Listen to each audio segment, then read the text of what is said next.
जय हिंद बच्चों। इस समय आप लोग माहुना इंस्टीट्यूट के यूट्यूब चैनल से जुड़े हुए हैं।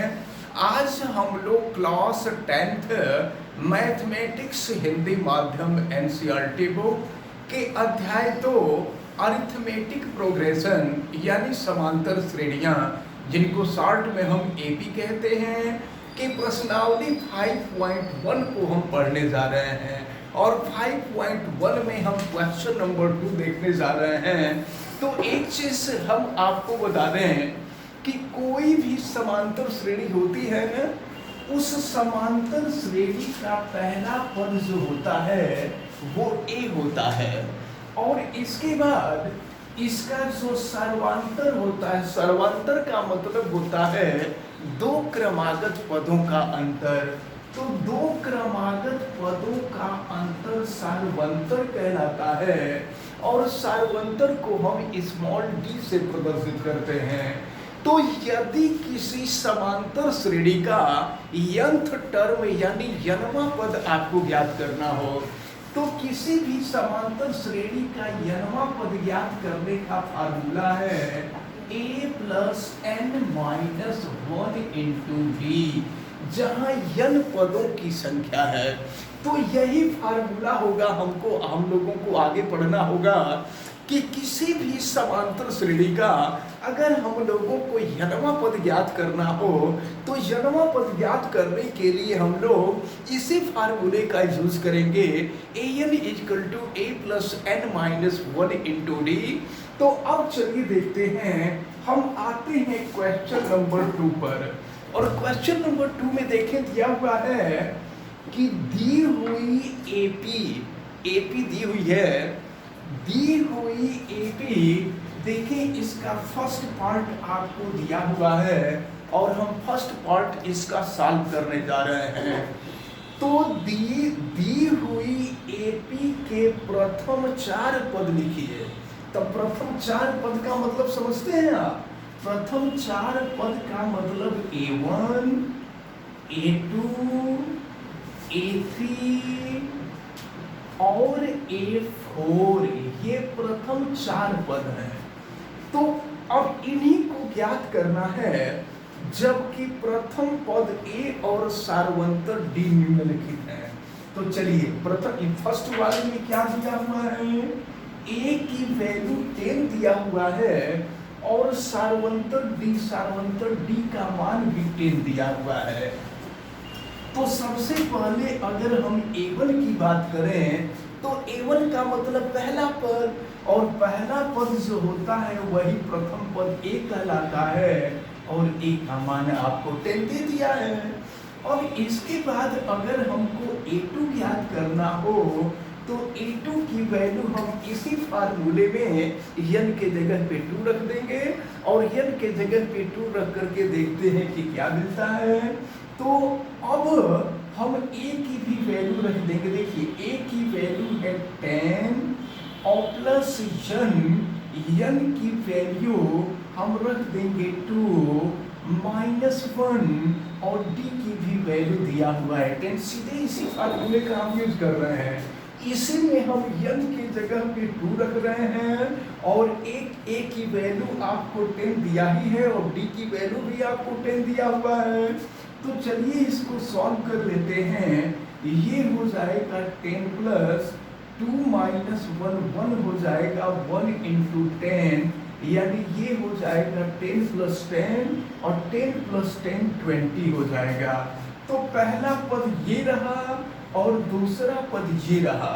अगर इसी तरह से तीसरा पद हम लोगों को ज्ञात करना हो, तो तीसरा पद ज्ञात करने के लिए n के जगह पे 3 रख देंगे, A और D का मान वही रहेगा। तो चले फार्मूले का यूज करते हैं। तो ये हो जाएगा 10 प्लस n के जगह पे 3 माइनस 1, D के जगह पे 10 है। फिर आगे बढ़ते हैं, देखते हैं क्या होता है। 10 प्लस 3 माइनस 1 2 हो जाएगा, 2 इंटू 10, यानी ये हो गया 10 प्लस 20, तो 10 प्लस 20 30 हो जाएगा। A3 निकल गया। और इसके बाद हम A4 की वैल्यू निकालते हैं।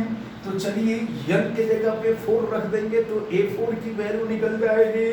फिर देखिए क्या हुआ, ए के जगह पे 10 और प्लस हो जाएगा 4 माइनस 1, डी के जगह पर भी 10 हो जाएगा। तो 10 प्लस 4 माइनस 1 3 इंटू 10, तो ये हो जाएगा 10 प्लस 30, तो 10 प्लस 30 हो जाएगा 40। तो क्वेश्चन में आपसे यही कहा गया था कि प्रथम 4 पद ज्ञात कीजिए। तो प्रथम 4 पद का मतलब A1, देखिए ये A1 निकल गया, और दूसरा जो पद होगा वो A2, ये A2 निकल गया, तीसरा पद A3 होगा, यहाँ A3 निकल गया, और चौथा पद A4 हो गया, ये A4 निकल गया। तो जिस तरह से फर्स्ट पार्ट हमने सॉल्व किया है, इसी तरह से हम लोग इसका सेकंड पार्ट भी सॉल्व करेंगे। चलिए हम यहाँ पर इसका सेकंड पार्ट सॉल्व कर देते हैं। सेकंड पार्ट में दिया हुआ है a इज इक्वल टू -2 और b इज इक्वल टू 0 दिया हुआ है, और यहाँ भी आपको वही चारों पद निकालने हैं, A1, A2, A3, A4। तो चलिए, जैसा कि हमने बताया कि A1 की वैल्यू A के इक्वल होती है, और A की वैल्यू दिया गया है -D। और इसके बाद हम दूसरा पद निकालेंगे, तो दूसरा पद हो जाएगा, फार्मूला हम रखते हैं, इसी फार्मूले में n के जगह पे 2 रख देंगे। तो ये हो गया A के जगह पर -2 और प्लस n के जगह पे 2 है, 2 माइनस 1, और d के जगह पे 0 है, d की वैल्यू तो 0 है। तो फिर क्या मिलेगा आपको, -2 और प्लस ये देखिए 2 माइनस 1, 1 इंटू 0, यानी ये हो जाएगा -2। तो A2 की वैल्यू निकल गई -2, और इसके बाद हम A3 की वैल्यू निकालते हैं। तो फिर ये n के जगह पे अब 3 रख दिया जाएगा, तो A के जगह पे -2 है, और प्लस हो जाएगा 3 माइनस 1, और D की वैल्यू 0 है। तो ये हो गया -2 प्लस 3 माइनस 1, 2 हो जाएगा इंटू 0, यानी -2 प्लस 0, यानी ये हो गया -2। अब इसी तरह से हम निकाल लेते हैं A4। तो देखें A4 की वैल्यू क्या होगी, A की वैल्यू तो -2 दिया हुआ है, अब प्लस हो जाएगा 4 माइनस 1, D की वैल्यू 0 है। यहाँ आगे हम सॉल्व कर लेते हैं, -2 प्लस 4 माइनस 1, 3 हो जाएगा, और ये हो गया 3 इंटू 0, तो ये हो गया -2 प्लस 0, यानी -2 हो गया। तो इस प्रकार आप देख रहे हैं सेकंड वाले में A1 की वैल्यू -2 मिली है, A2 की वैल्यू भी -2 मिली है, A3 की वैल्यू भी -2 मिली है, और A4 की वैल्यू भी -2 मिली है।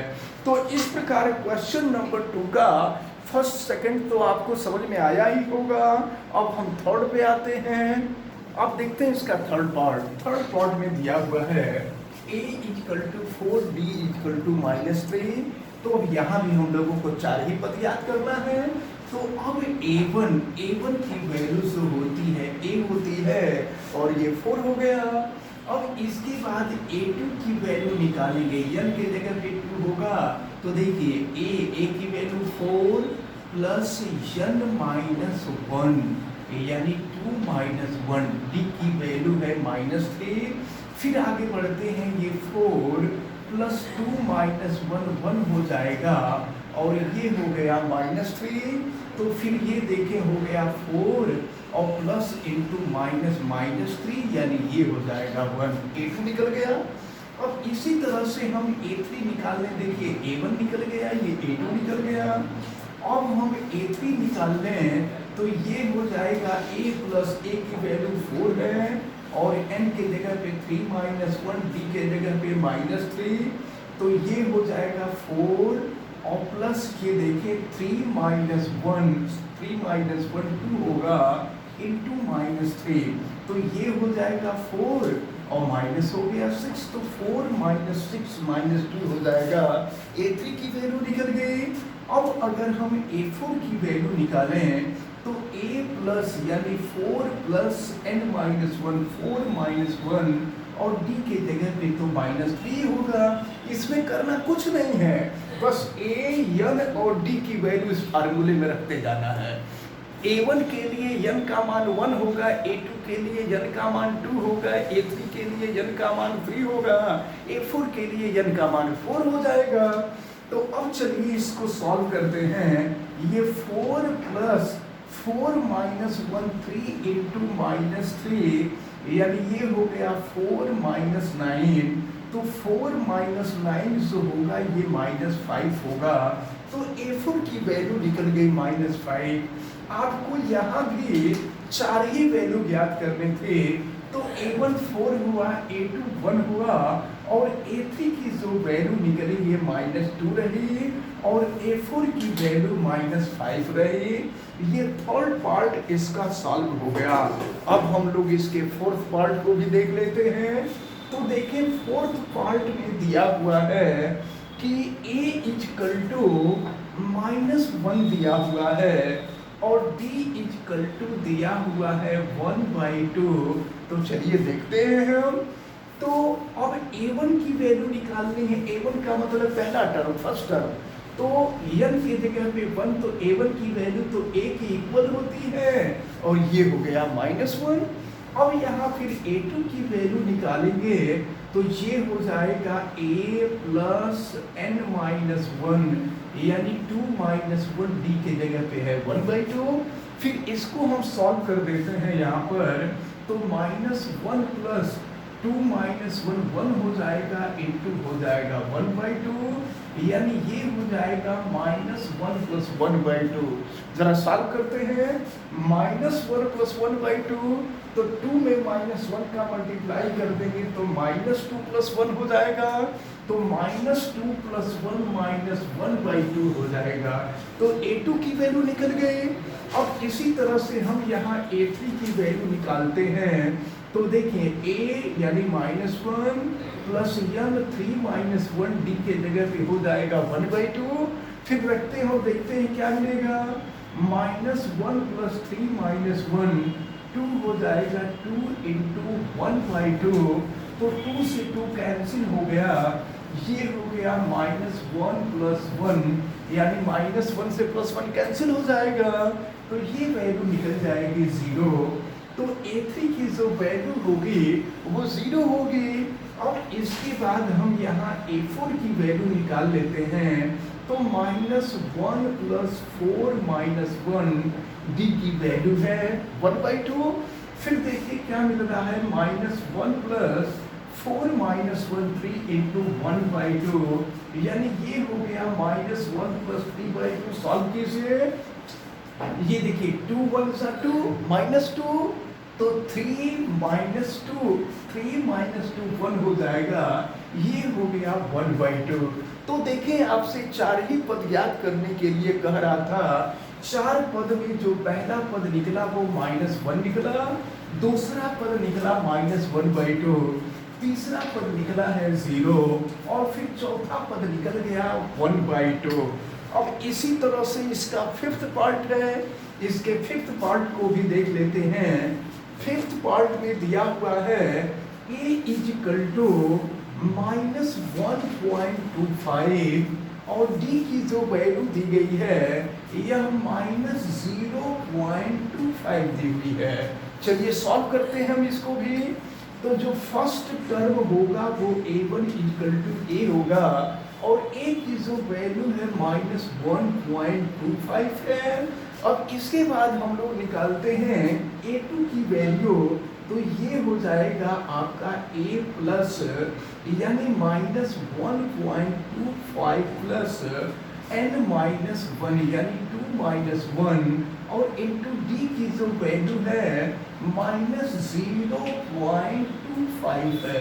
चलिए आगे इसको हम सॉल्व करते हैं और सॉल्व करके देखते हैं कि इसकी वैल्यू क्या आती है। तो अब ये हो जाएगा आपका -1.25 और ये देखिए 2 माइनस 1 1 होगा। अब ये हो जाएगा आपका, तो प्लस में माइनस का मल्टीप्लाई कर देंगे माइनस हो जाएगा और ये हो गया 1 इंटू 0.25। फिर देखें कि क्या मिल रहा है आपको। तो ये हो गया माइनस, यहाँ नीचे हम लिख लेते हैं, ये हो गया आपका -1.25 और ये हो जाएगा -0.25। अब दोनों माइनस है तो दोनों जुड़ जाएगा, तो दोनों को जोड़ देंगे तो ये मिल जाएगा आपका -1.50। ये A2 निकल गया। अब इसी तरह से हम A3 की वैल्यू निकालते हैं, तो ये हो जाएगा A की वैल्यू -1.25 प्लस हो जाएगा n-1, 3 - 1 D की वैल्यू -0.25। सॉल्व करते हैं, ये -1.25 प्लस 3 - 1 2 हो जाएगा और इनटू ये हो जाएगा -0.25। तो चलिए फिर आगे और सॉल्व करते हैं। ये हो गया आपका -1.25 और यहाँ मल्टीप्लाई करेंगे तो ये भी माइनस हो जाएगा और 0.25 में 2 का मल्टीप्लाई कर देंगे तो ये हो जाएगा 0.50। अब दोनों को जोड़ लीजिए, तो दोनों को जोड़ ले, देखिए यहाँ नीचे में लिख दे रहा हूँ, दोनों को जोड़ देंगे तो -1.75 हो जाएगा। तो ये A3 निकल गया। अब इसके बाद हम A4 की वैल्यू निकाल लेते हैं। फार्मूला वही होगा A = A + n-1 × D। तो ये हो जाएगा A यानी -1.25 प्लस हो जाएगा n के जगह पे 4 - 1 और D के जगह पे -0.25।